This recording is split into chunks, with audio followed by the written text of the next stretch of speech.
আর ফেরার প্রয়োজন নেই। ভুলে গেছি তোমায় আমি।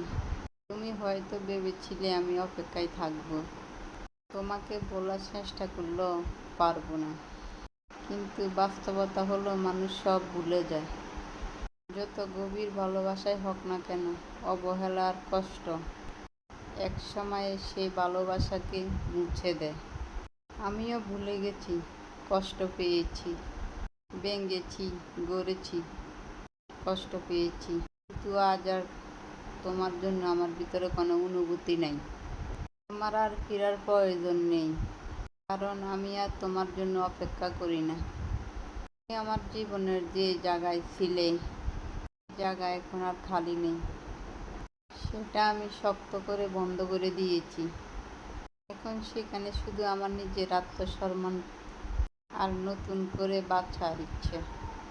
তুমি যদি হঠাৎ করে ফিরে আসতে চাও, তারপরও আর কিছুই বদলাবে না, কারণ আমি শিখে গেছি বাঁচতে, নতুন করে জীবন কীভাবে চলে সেটা বুঝে গেছি। নিজেকে নিয়ে হাসতে শিখে গেছি, নিজেকে নিয়ে চলতে শিখে গেছি, নিজেকে নিয়ে বাঁচার জন্য রাস্তা বুঝে গেছি। আর এখন আর কারোর জন্য অপেক্ষা করি না।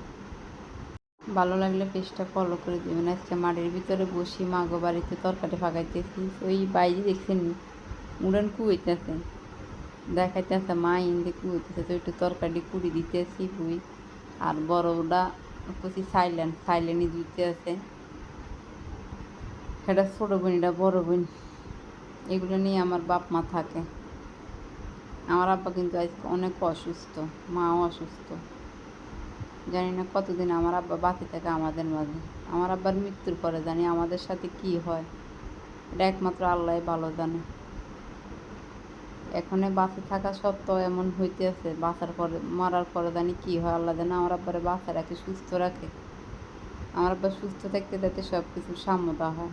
সবাই দোয়া করবেন। কেন এই কথা বলছি, আমার পেজটা ফলো দিয়ে রেখে সব কিছু জানতে পারবেন।